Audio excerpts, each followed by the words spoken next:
Welcome to Revenge Report. Don't forget to hit that like button and subscribe for more. Let's dive in. My name is Sarah. I'm 36 years old, and I've just been assigned to a new military boot camp. I can't say I'm exactly thrilled about it, but it's my job now. What makes this assignment different from the others is that my father, a senior officer, oversees this camp. To anyone else, that might seem like an advantage. To me, it's a curse. I'd hoped the distance would help heal the rift between us, but apparently, the Army doesn't care about family drama. And my father, well, he never passed up an opportunity to remind me that I'm nothing but a disappointment. I arrived at the camp early that morning, just like the other recruits, my duffel bag slung over my shoulder, trying to blend in. I didn't want any special treatment, never had. But I could feel the eyes of the other recruits on me as I walked past, whispering to each other. They didn't know who I was yet, just a newcomer with no rank and no history. To them, I was just another face. We were lined up for the first inspection when my father stepped into view. He was tall, his posture as rigid as the uniform he wore, a scowl fixed on his face. His eyes scanned the row of recruits, but when they landed on me, I saw the flicker of recognition. His lips barely moved as he addressed the group. "Private Sarah Thompson," he said, loud enough for everyone to hear, his voice clipped. "You're late." Typical. I shouldn't have to remind you that punctuality is non-negotiable. The recruits stared at me, some curious, others judgmental.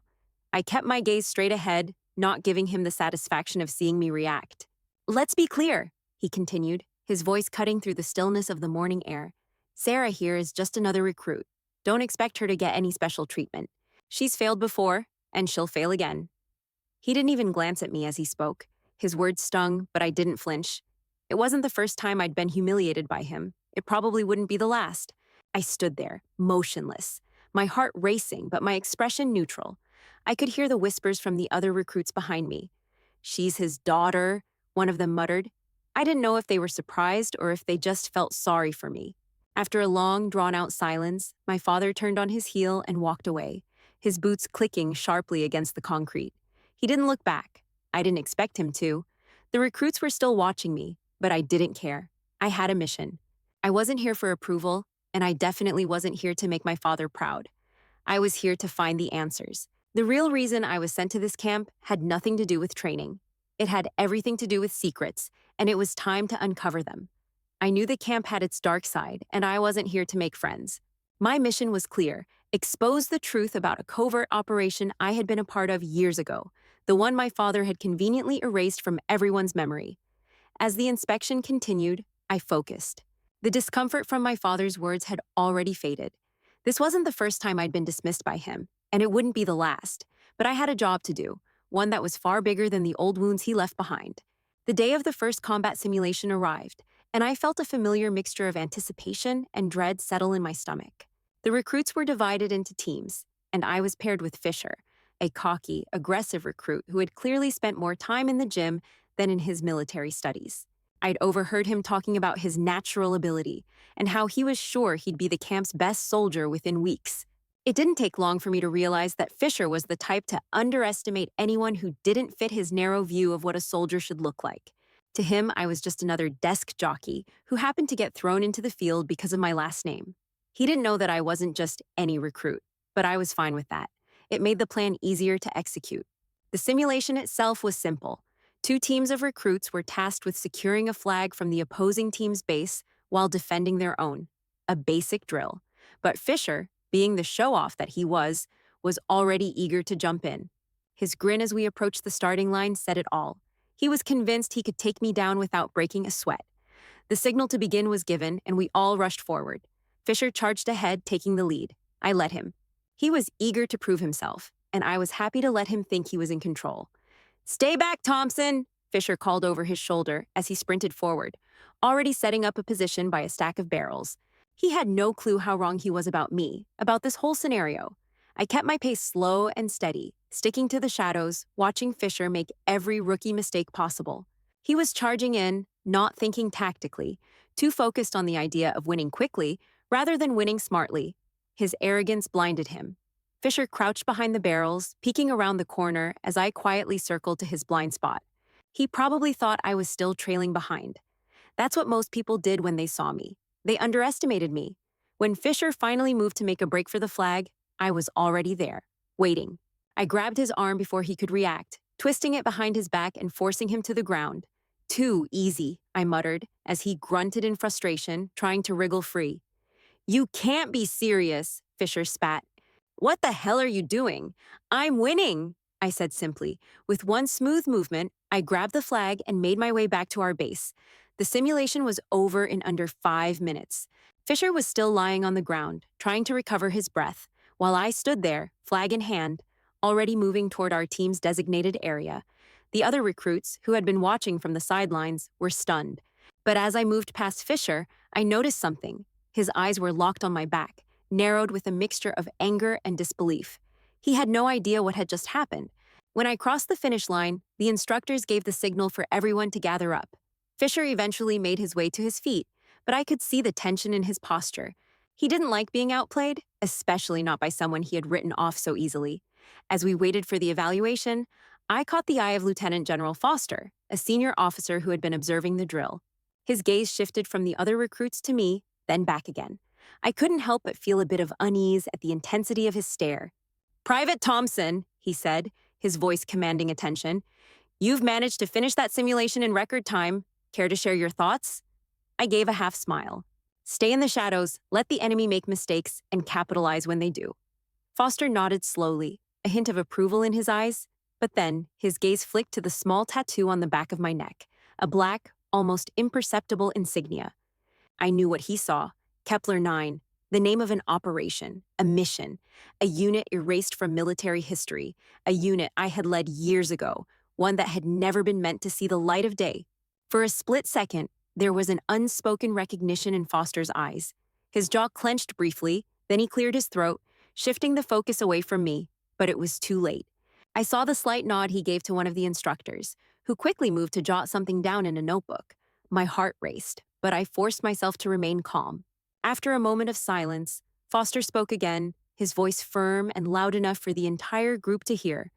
Private Thompson, you outrank everyone on this base, including your father. That insignia you're hiding? It's not just a reminder of what's been erased, it's a reminder of what you can do. The recruits stood still, silent. Fisher's jaw dropped. For the first time since I'd arrived, I felt the weight of their gaze. They were looking at me, not as a newbie, but as someone with a history they couldn't possibly understand. Foster didn't wait for anyone to respond. Everyone, back to your positions. As the group scattered, I stood still for a moment, processing what had just happened. Foster had seen my tattoo, recognized it for what it was, and now the whole base knew that I wasn't just another recruit. I wasn't just Sarah Thompson, the daughter of a senior officer. I was Sarah Thompson, leader of Kepler 9, the unit they'd erased. And now, I was here for something far bigger than just training. I had a mission to complete, and it started now. That night, I couldn't sleep. The weight of Foster's recognition hung heavy in the air, like a storm cloud that refused to dissipate. As I lay in my bunk, the low hum of the camp barely audible around me, I thought about the past. The darkness that lingered just beneath the surface of everything I'd tried to leave behind. I had been a part of something bigger than just a military operation, a program so secretive, so lethal, that even those who knew about it barely spoke its name. Blackline 6, an initiative so classified that the military had erased it from all records, along with everyone who had been involved, until now. I could still hear the distant echoes of those days, the orders that had led us into dark corners of the world, wiping out threats that nobody else would dare touch. It had been my mission, my responsibility, my team. But somewhere along the line, it all went wrong. And when it did, my father's influence had sealed my fate. I pushed the thought away, my chest tight, and forced myself to focus. There were bigger things to worry about now. The camp, Foster's unwelcome acknowledgement of my past, and, most pressing of all, the mission I had come to fulfill. Expose the truth. I wasn't here for redemption or revenge. I wasn't here for recognition. I was here because there were too many unanswered questions about the Blackline 6 operation, too many things buried beneath layers of lies, and I needed the truth. The truth about the program's darker legacy. The truth about what had happened to the men and women who were erased when things went south. The truth about my own survival. I had learned too much. I had seen too much. My father's role in the cover-up still stung like an open wound, but it wasn't the personal betrayal that kept me up at night. It was the knowledge that he, along with countless others, had used the Black Line program to eliminate the very people who knew too much. And I was one of those people. My mind raced back to the operation that had supposedly taken my life. A covert mission gone wrong, a failed strike, an explosion, and then nothing. I had been presumed dead, and everyone believed it. Everyone except my father, and the people who buried my real story. I could still remember the screams of my mentor, Falco. He had fought for me, shielded me from the blast, and in doing so, he had lost his life, and I had survived. Barely. But when I came to, it was to the cold truth that my death had been faked. My survival had been erased from history. They had left me for dead because I knew too much about Black Line 6. But I survived, and now I was here, in the very camp where my father still wielded his influence. It was a delicate dance, pretending to be just another recruit while quietly gathering intel on the new iteration of Black Line. The program had resurfaced under new names, new faces, but the tactics were the same. The brainwashing, the manipulation, the violent operations hidden behind the guise of training drills. A soft knock on the door of the barracks broke my thoughts.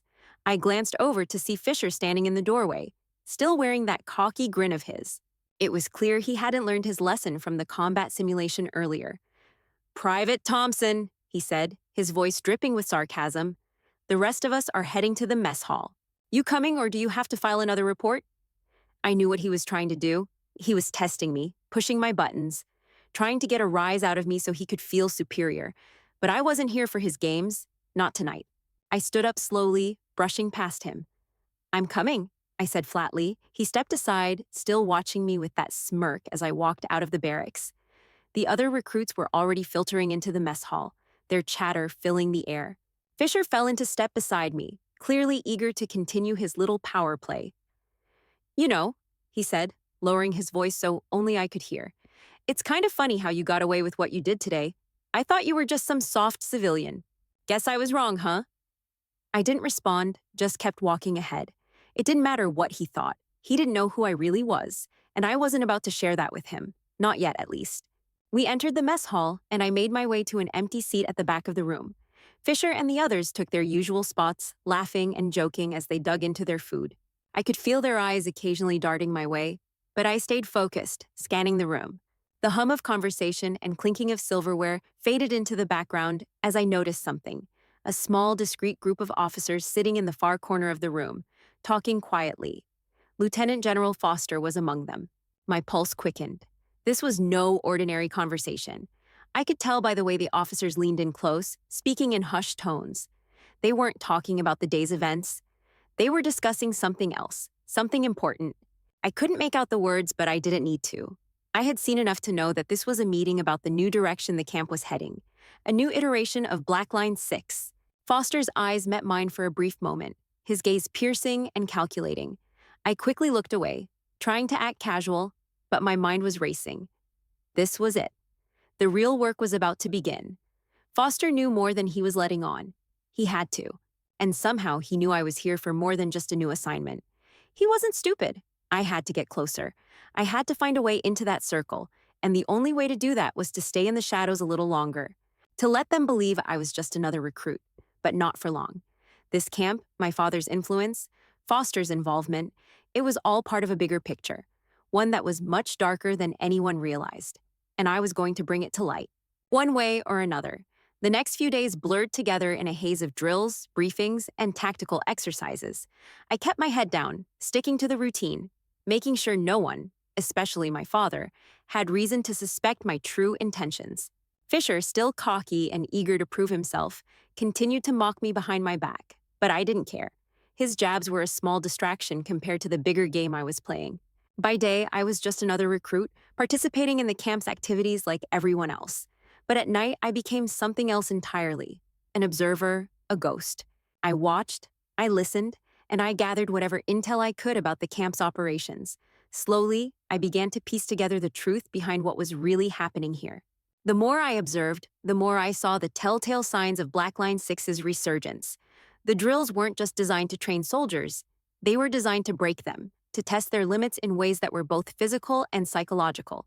Loyalty drills disguised as simple team-building exercises, where recruits were asked to rat each other out for minor infractions, or worse, for imagined ones, were only the beginning. The psychological manipulation was subtle, insidious.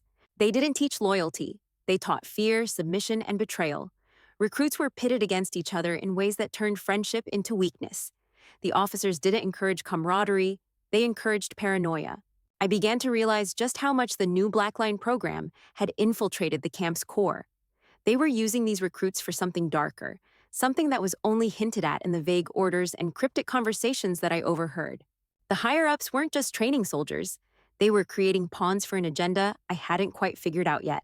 Late one evening, I managed to gain access to a room that housed archived training footage, videos from past exercises, but also something else. I wasn't sure what I expected to find, but what I saw made my stomach churn.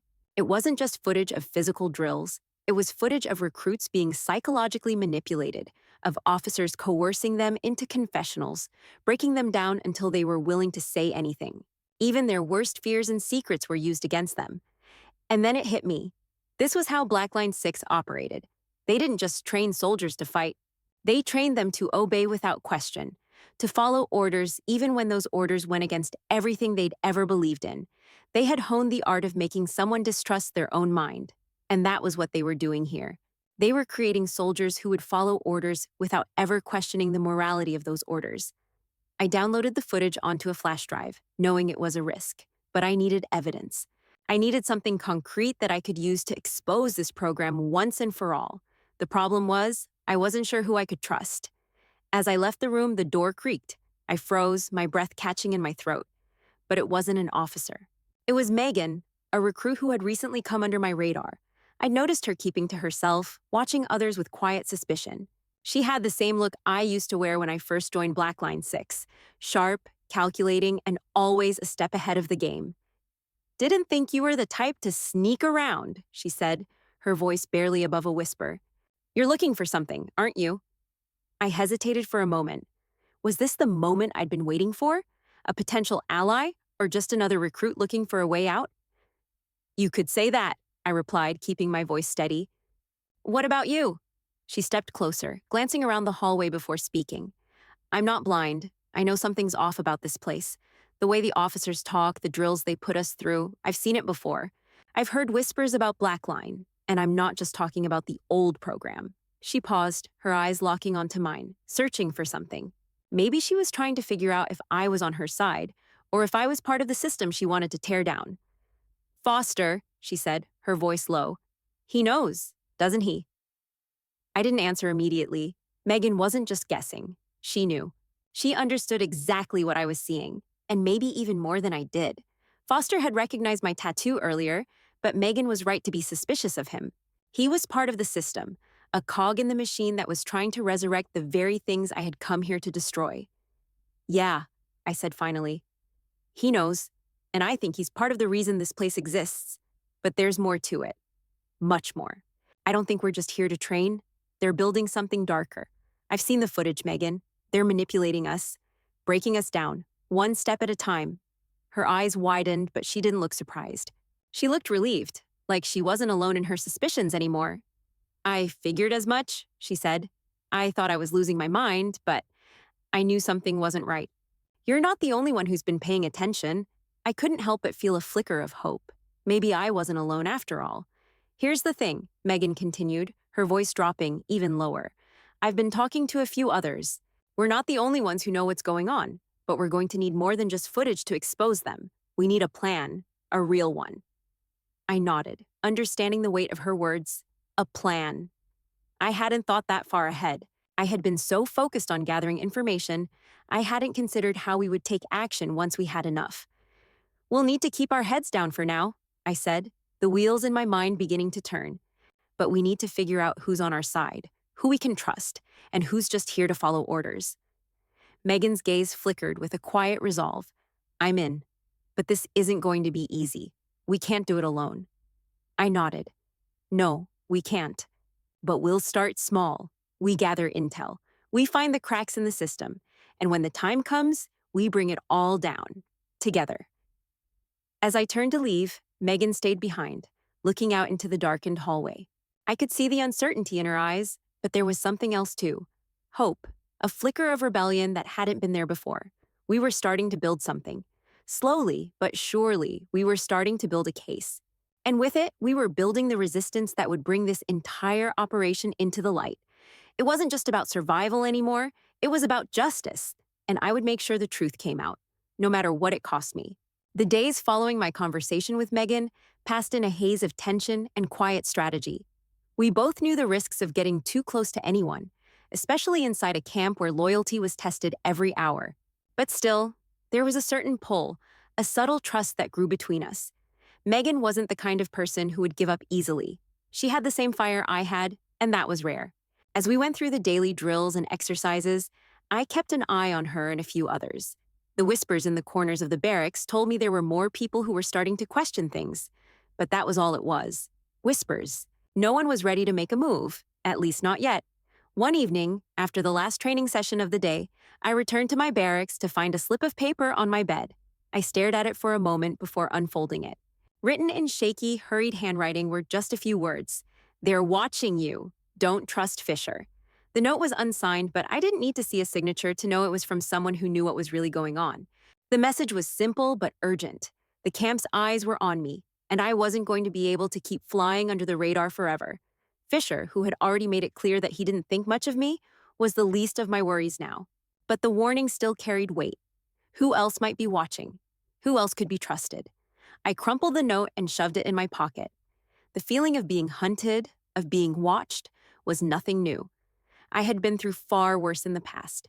But here, in this camp, with my father's shadow looming over me and Foster's piercing eyes constantly tracking my every move, it felt like the walls were closing in. The next morning, I found myself in the mess hall sipping my coffee and staring blankly at the recruits milling about. It was the usual mix of tired faces and hushed conversations, but today felt different. It wasn't just the usual tension of a morning briefing. There was something more, something I couldn't place. That was when I spotted Megan, sitting by herself at a table in the back corner. Her eyes were scanning the room, taking in every movement, every conversation. I couldn't shake the feeling that she was looking for someone, or maybe even something. I walked over to her, making sure no one was watching too closely. "You got the note?" I asked quietly, sitting across from her. Her eyes flickered to mine for a brief moment. Then she nodded, her lips pressed tight. "Yeah, someone's on to us. I don't know who yet, but they know we're asking questions." "Who would be watching us?" I asked, glancing around the room. "Is it Fisher?" Megan hesitated, her brow furrowing. "Not just Fisher. I don't think it's him. I think it's higher up than that. Foster, maybe, or someone else in the chain of command." I leaned in closer, lowering my voice to a whisper. "We can't afford to make a move unless we know for sure. If we're wrong, we risk blowing this whole thing wide open before we're ready." Megan nodded, the weight of her words hanging in the air between us. "I know, but we can't sit on our hands forever, Sarah. I've been watching the others too. There are people here who want to do something, but they're scared. They don't know who they can trust." The silence between us stretched, thick with the understanding that our time was running out. I had started this mission for justice, but now it felt like a race to find the truth before someone else found us first. "We need to start making allies," I said finally, "people who can help us move this forward. But we have to be careful who we approach. We can't afford to trust anyone blindly." Megan looked at me with resolve in her eyes. "I've got someone in mind, but we have to be careful. They won't just take our word for it. We'll need to show them something solid." I didn't need her to explain further. The risks of involving someone else were high. If we trusted the wrong person, everything could fall apart. But if we didn't act soon, we might lose our chance to expose what was happening here. "We start small," I said. "Find the cracks, gather intel, and when the time comes, we'll make our move." Megan's eyes softened with understanding. "Right. We'll play it smart, but we can't wait too long. The longer we stay quiet, the more people will get hurt." Her words hit me harder than I expected. She was right. The more I thought about the recruits being manipulated, the more I felt the weight of responsibility. This wasn't just about exposing the past. It was about stopping something far worse from happening. Later that afternoon, I found myself face to face with Fisher again. He was talking to a few of the other recruits, his voice loud and obnoxious, as usual. But today, something about the way he glanced at me made my stomach churn. It was like he knew something I didn't, a small, subtle shift in his expression that made my skin crawl. As I walked past him, he called out, "Thompson, you might want to watch your back. Not everyone here is as friendly as you think." I kept walking, my heart pounding in my chest. I didn't stop, but I couldn't shake the feeling that Fisher wasn't just trying to get a rise out of me. He was warning me, and the thought sent a shiver down my spine. I kept my pace steady, but my mind raced. Who else knew what was going on? How many recruits had been roped into this? Or worse, how many were already a part of it? That evening, after the day's training, I met with Megan in the barracks again. This time, we weren't alone. Another recruit had joined us, a woman named Riley, who had been quietly watching the proceedings in the camp, much like Megan had.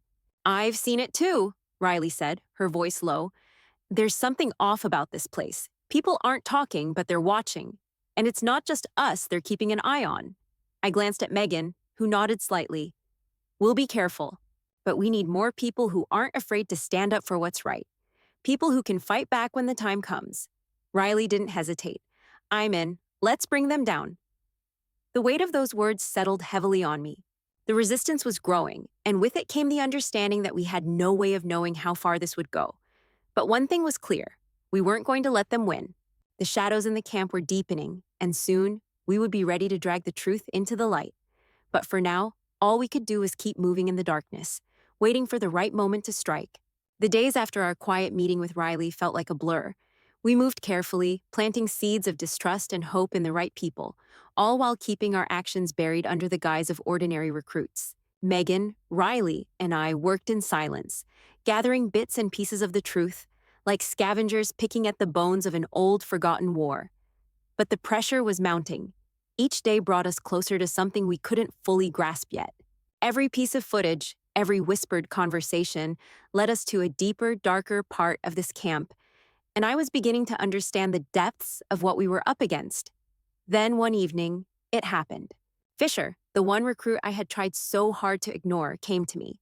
He wasn't his usual arrogant self. There was a nervous energy about him, like a man who had just realized something too late. "Thompson," he said, his voice low and tense as he approached me by the training yard. The night was settling in, the last of the recruits filtering in for their evening rest. I think I found something you should see." I looked at him, my expression neutral. This could be a trap. Fisher had never shown any real interest in me, aside from his usual jabs. Why was he reaching out now? "What's this about?" I asked, crossing my arms. He glanced around, making sure we were alone, before pulling something from the inside pocket of his jacket. It was a small manila envelope, the corners worn from handling. I frowned, the hairs on the back of my neck standing up. I hadn't expected him to be the one to hand me something, anything, but definitely not this. I shouldn't be doing this," he muttered, his voice barely above a whisper. "But it's not just you who's been asking questions." I didn't take the envelope from him at first. I was weighing my options, trying to gauge if this was a setup, if Fisher was playing me for something. But the way his hand shook as he held it out to me told me it wasn't a game. He was scared.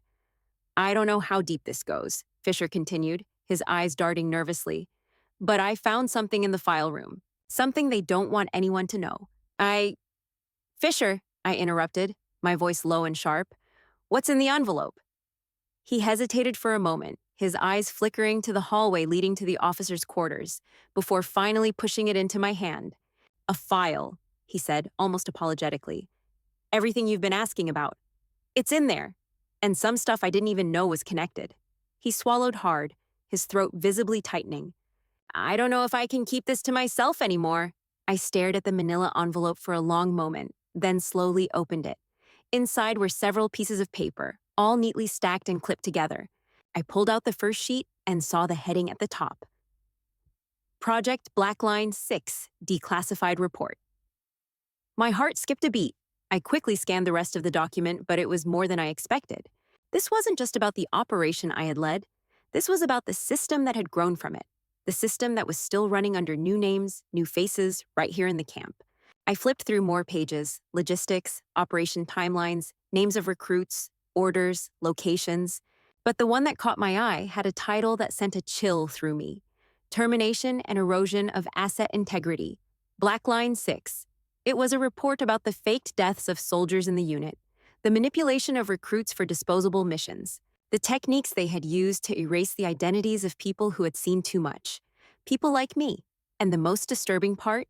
My father's name was all over it, along with Foster's. My blood ran cold. Fisher, I whispered, my voice hoarse. Where did you find this? He shifted uncomfortably, his eyes glancing over my shoulder like he expected someone to walk in on us at any moment. In the officer's storage. It's part of the original operation files. I don't know how they missed it, but it's there. They've been covering it up, Sarah. All of it.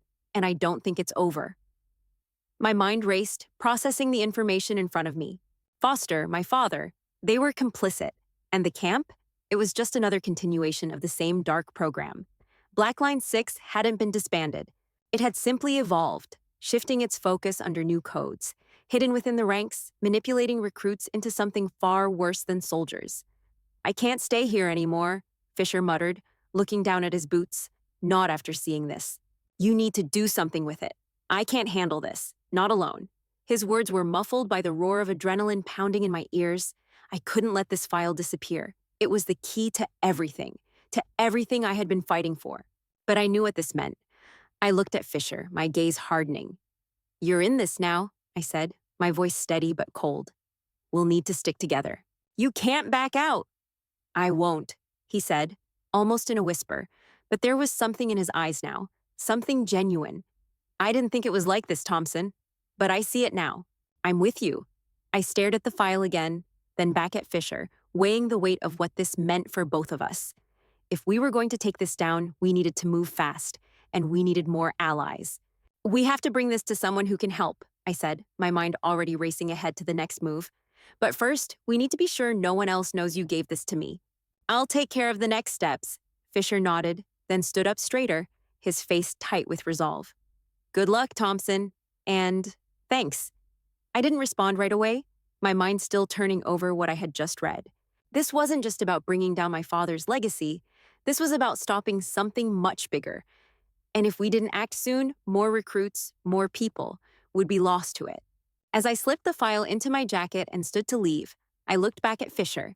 He was already walking toward the exit, his shoulders tense but determined.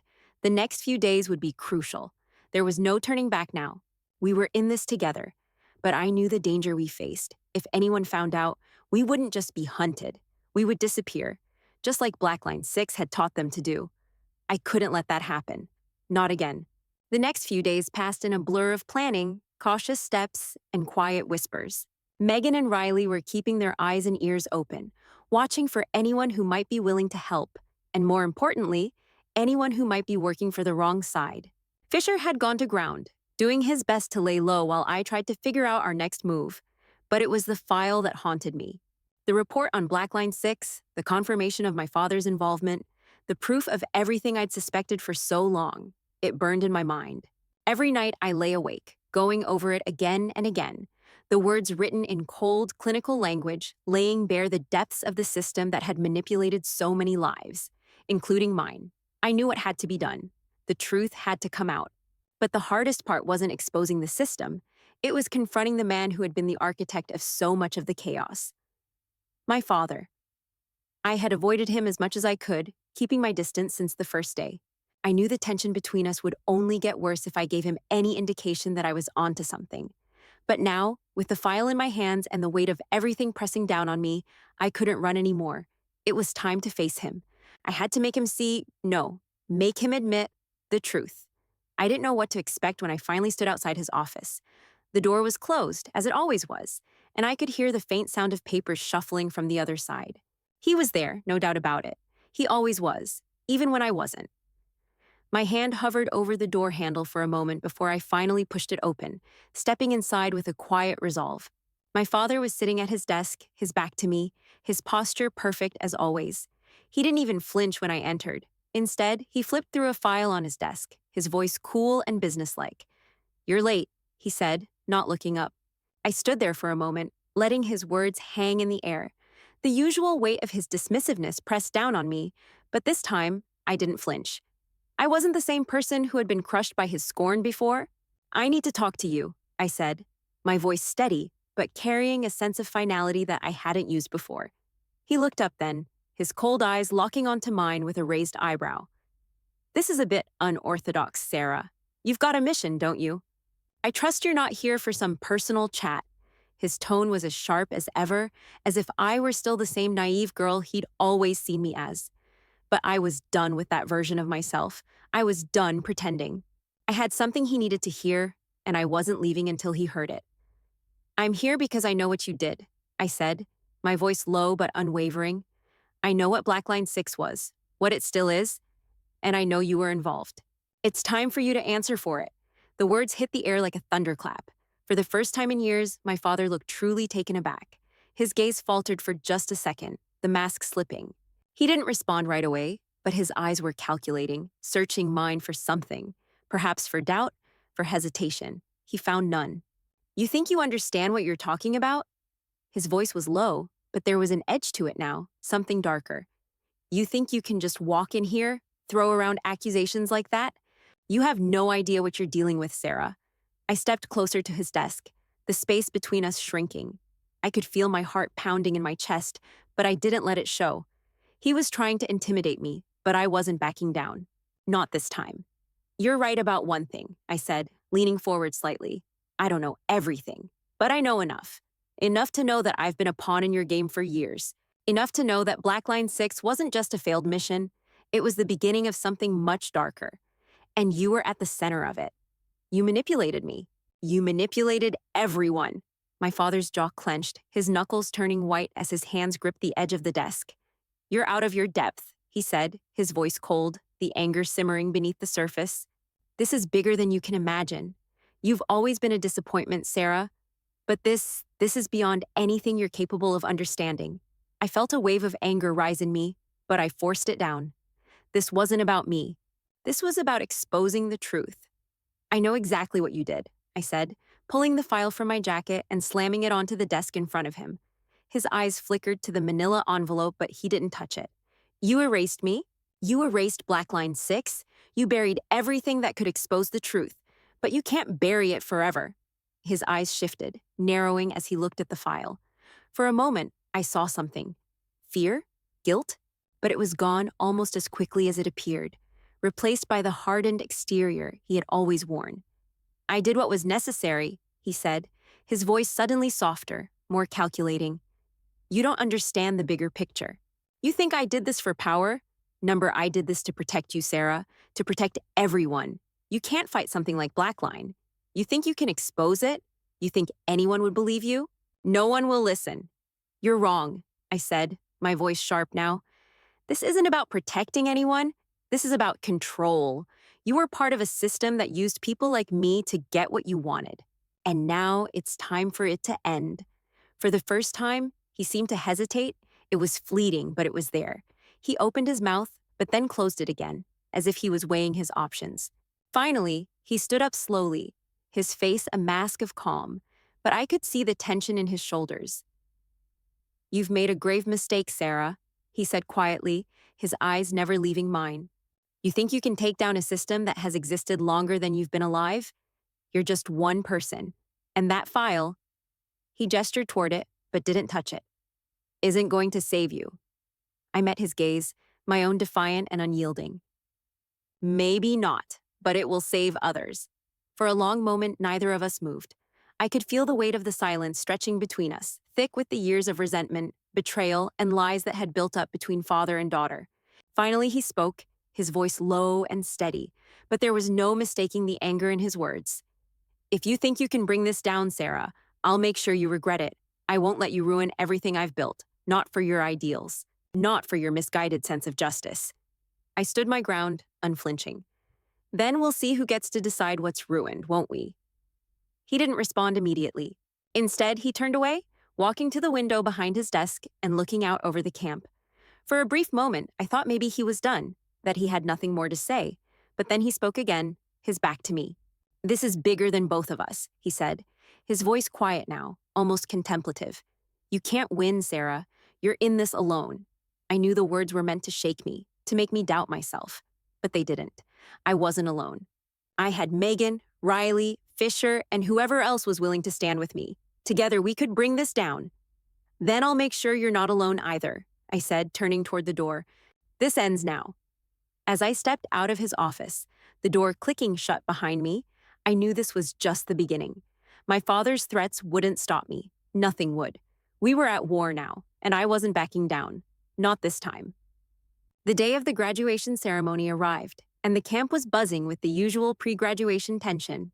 Recruits who had spent the last several weeks training, fighting, sweating, and pushing their limits were now on the cusp of completing their boot camp experience. They were ready to be sent out into the field, ready to prove their worth. For most of them, this day was about pride. For me, it was about exposure. I stood off to the side, away from the group, trying my best to blend in with the shadows. I didn't care about the ceremony. I didn't care about the pomp and circumstance or the parade of smiles. I had one goal in mind: to make sure the truth finally came to light. As the recruits filed into the auditorium, I took my place along the back wall, pretending to be just another spectator. It wasn't hard to stay under the radar. After all, I'd been doing it for weeks now. My father had been busy handling the more important parts of the ceremony, like making sure everything went according to his precise expectations. And in the midst of it all, I was just another recruit, still carrying the shadow of the file I'd found, still carrying the secret knowledge of Black Line 6. But today it was different. Today I wasn't going to be invisible anymore. The speeches began with a few high-ranking officers droning on about the importance of loyalty, sacrifice, and the future of the recruits. The usual patriotic nonsense. My father stepped up to give his own speech, his voice deep and commanding, echoing through the auditorium. His words dripped with pride, with promises of greatness for the recruits who had earned their stripes. I stood there listening, feeling the familiar ache in my chest, the ache of a daughter who would never receive the recognition she deserved. But it wasn't about me anymore. I wasn't waiting for his approval. I was here to expose the truth, and the truth had a way of revealing itself when you least expected it. The ceremony went on, and I could see the tension building in my father's posture as he readied himself to dismiss the recruits and give them their final congratulations. He didn't know it yet, but his whole world was about to change. Then, just as my father finished his speech and was about to step down from the podium, a new voice cut through the room. "Before we finish," General Foster's voice rang out, sharp and commanding. The audience fell silent, everyone turning their attention toward the veteran officer. Foster had been observing from the sidelines throughout the day, a quietly powerful figure who had always been a mystery to me. Now I understood why. He was the one person who might be able to help expose what had happened at this camp and what had happened to me. Foster didn't waste any time. "There's something we need to acknowledge," he said, his gaze flicking toward me. For a brief moment, our eyes locked, and I saw something in his expression. Recognition, acknowledgement, maybe even a hint of guilt. But he didn't give it away. Instead, he turned to face the recruits, his tone firm.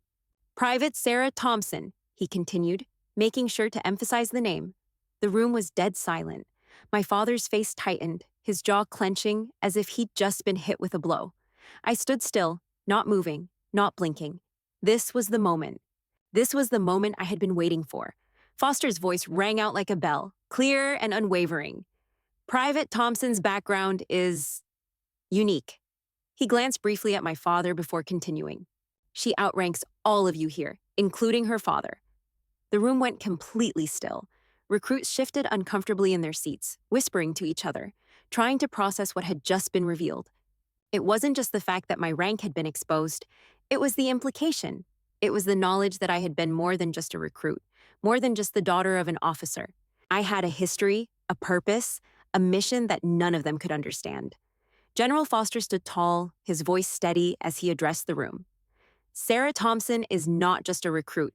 She's been through the very program you've all been training for, Black Line 6, and she was a leader in that program, one of its most important figures." The recruits stared at me, their eyes wide, some in disbelief, some in awe. I could feel the weight of their stares, but I didn't flinch. This was the moment I had been building toward. The truth was finally out, and there was no turning back now. My father, who had been standing at the front of the room, his expression unreadable, was the first to break the silence. His face was pale, his eyes narrowing with barely controlled fury. "Foster," he said, his voice low, almost a growl. "This is not the time for this." But Foster wasn't done. He turned to face my father, his voice unwavering. "I think it's time, Colonel. It's time we acknowledge what's been hidden for so long. Private Thompson outranks everyone here because of what she's done, because of what she's been a part of. And now she's here to make sure the rest of you understand what's been done in the shadows." My father stood there, frozen, his face a mask of rage, disappointment, and something else. Fear? The silence stretched on for what felt like an eternity, but Foster's gaze never left my father's face. "We can't keep pretending this is just a training camp, Colonel. The truth needs to come out." I could hear the tension in the room, the heavy breaths from the recruits who had never been told about Black Line 6, about the darker operations that had been buried beneath layers of secrecy.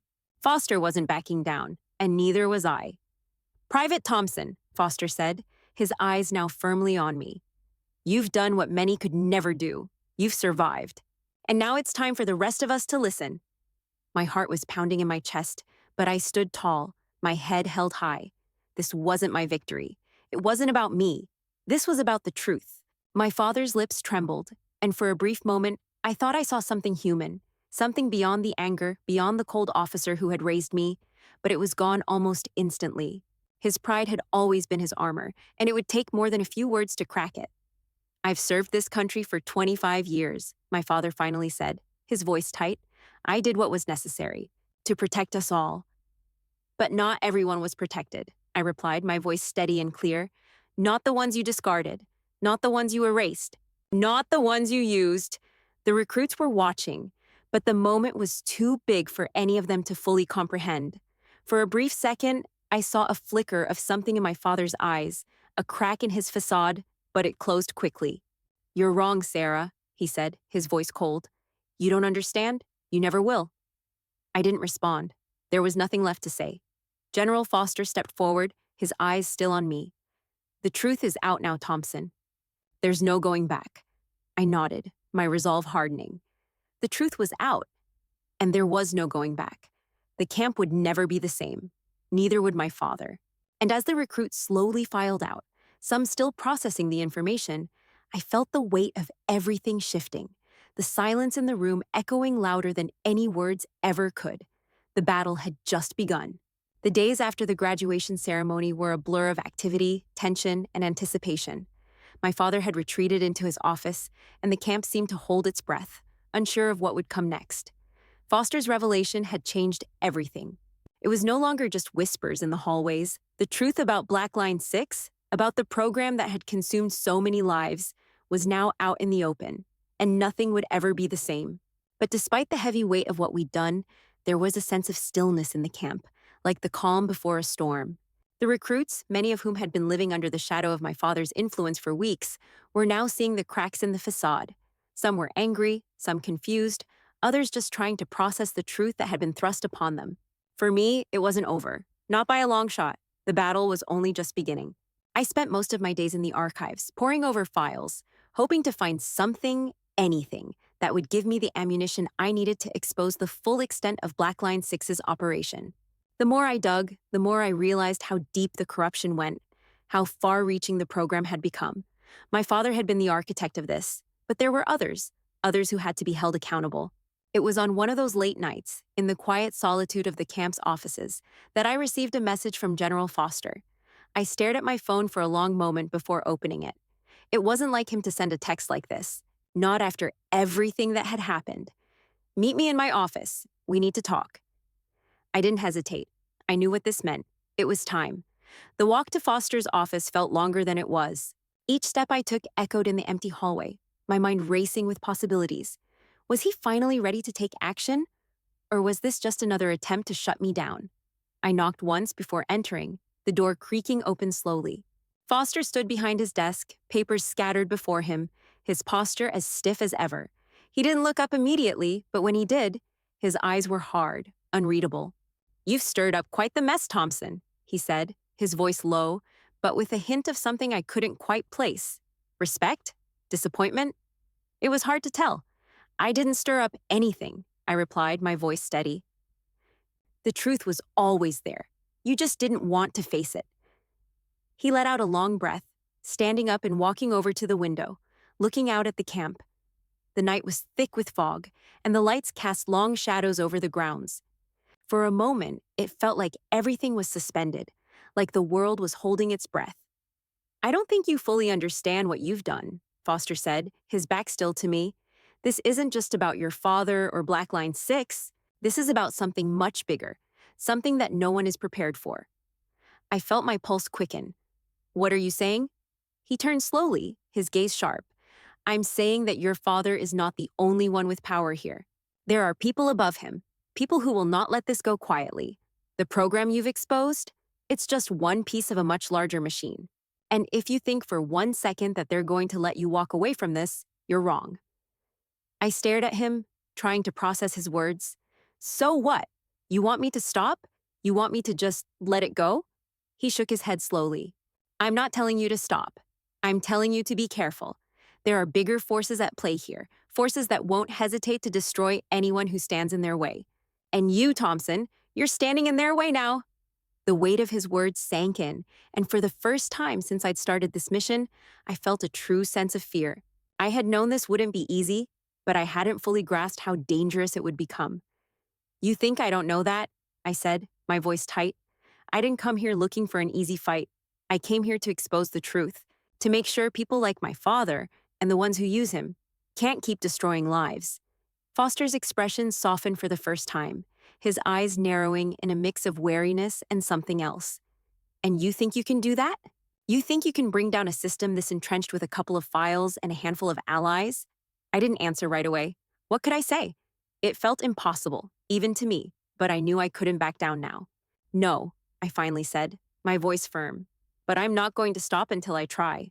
Foster studied me for a long moment, his gaze piercing. You've got guts, Thompson. I'll give you that. But guts won't protect you when the real fight starts. You'll need more than courage. You'll need strategy. You'll need allies. I felt the weight of his words, but I wasn't backing down. Not now. Not when I was so close. I'll find them, I said, my voice resolute. I've already started. Foster's lips twitched into a faint smile, though it didn't reach his eyes. You'd better hurry. The clock's ticking. And you don't have much time before the people behind this start coming for you? I stood there for a moment, taking in his words, feeling the gravity of the situation settle on my shoulders. This wasn't just about exposing a corrupt program anymore. It wasn't just about my father. It was about taking down a system, a web of power that stretched far beyond anything I had ever imagined. Thanks for the warning, I said, turning toward the door. But I've never been one to run. Foster's voice stopped me before I could leave. Just remember, Thompson, the people you're up against don't care about you. They don't care about your mission, your ideals, or your sense of justice. They care about power, and they'll do anything to keep it. I nodded, my heart pounding in my chest. The path ahead was more dangerous than I had ever anticipated, but it was also clear now. I wasn't just fighting for the truth anymore. I was fighting for something bigger, a future where people like my father and the people he worked for couldn't keep manipulating and destroying lives. And if I had to burn everything to the ground to make sure that happened, then that's exactly what I'd do. As I stepped out of Foster's office and into the hall, the weight of what I had just committed to settled over me. I had no choice now. There was no going back. The end of an era had come, and now it was time to start a new one. But first, I had to survive. And to do that, I needed to make sure my father didn't see me coming. The air was crisp that morning as I stood outside the newly constructed training center. It was nothing like the cold, sterile halls of the military camp, nothing like the oppressive weight of my father's influence or the shadows of Black Line 6. This place, this new venture, was mine, my creation. It was a sanctuary for those who had been overlooked, dismissed, or silenced by systems like the one I had fought against. The building wasn't much, just a small warehouse-style structure with a few classrooms, a training room, and an office in the back. But to me, it was everything. This place was a reflection of my journey, of everything I had learned and fought for in the darkest corners of the military world. It was a place where people could rebuild themselves, where they could find purpose without the manipulations of the powers that had once tried to destroy them. I had spent the last few months pulling it all together, securing funding, finding the right instructors, and most importantly, building a team.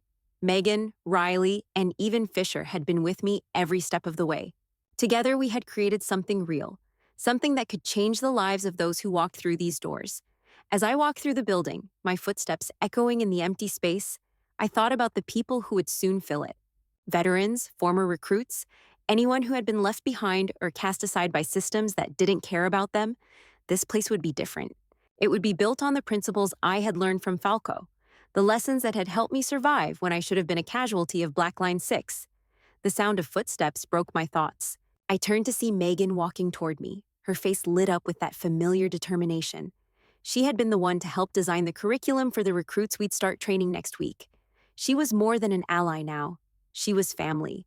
"Looks good, doesn't it?" she said, her voice filled with a quiet pride. She glanced around at the bare walls and wide open spaces that would soon be filled with purpose. "It's ours. Finally." "Yeah," I said, my voice catching slightly as I looked around. "It's everything I've been fighting for."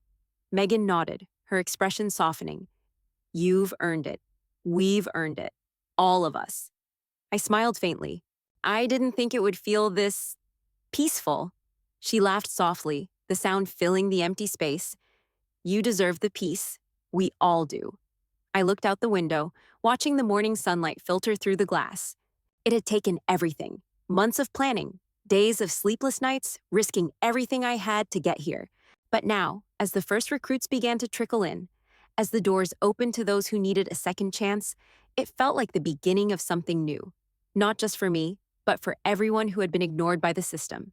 For the ones who had been manipulated, betrayed, and abandoned. "What's the plan for today?" Megan asked, her voice pulling me back from my thoughts. "Today," I said, looking around the room with a smile that was full of purpose. "We start training them, and we show them what real strength looks like." Megan smiled back, her eyes filled with pride. "I like that." I took one last look around the space, a deep breath escaping me as I did.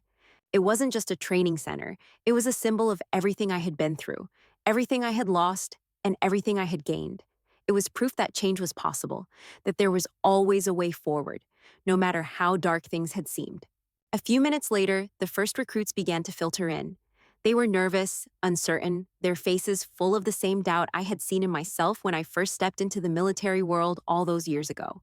But now, they had a place to belong, a place to learn the kind of strength that came from within, not from the manipulation of those in power, but from the truth. "Welcome to your new beginning," I said, as I stood at the front of the room facing the group. "Here, we don't just teach how to fight, we teach how to survive on your own terms. We teach how to make your own choices, how to build your own future." They were all looking at me now, some with hesitation, others with curiosity. But there was something else there too, something that spoke of hope, of possibility. It was the same spark I had once seen in Falco's eyes when he had first taken me under his wing. "You'll be tested," I continued, my voice steady, full of the confidence I had gained through everything I'd been through. "You'll face challenges that push you to your limits. But know this, you are not alone. You will not be controlled. And you will not be overlooked again." A sense of energy filled the room, a palpable shift as they began to understand what this place was about. This wasn't a boot camp meant to break them. This wasn't a training facility designed to manipulate and control. This was a place where they could rebuild, where they could find their own strength. "We're here to show you what you're capable of," I said, my gaze sweeping over the recruits, "and how to stand tall when the world tries to push you down." As I finished speaking, I looked over at Megan and Riley, who were standing at the back, their faces full of encouragement. This was it. This was the future we had worked so hard to create. One by one, the recruits began to nod, a small spark of determination igniting in their eyes. And in that moment, I knew everything had been worth it. The battles, the secrets, the betrayals, they had all led to this. And here, in this new chapter, we would rebuild from the ground up. I had come from the shadows, from a past that wanted to bury me. And now I was building something real, something that would help people find themselves again. And as the recruits started their first exercise, their first step toward becoming stronger, I took a deep breath, watching them with pride. I had walked through the darkness, but now I was walking into the light. This was my new beginning. This was our new beginning. And together we would carve out a future where truth, honor, and resilience were the foundation. Not just for us, but for everyone who had been cast aside. We would rise, together,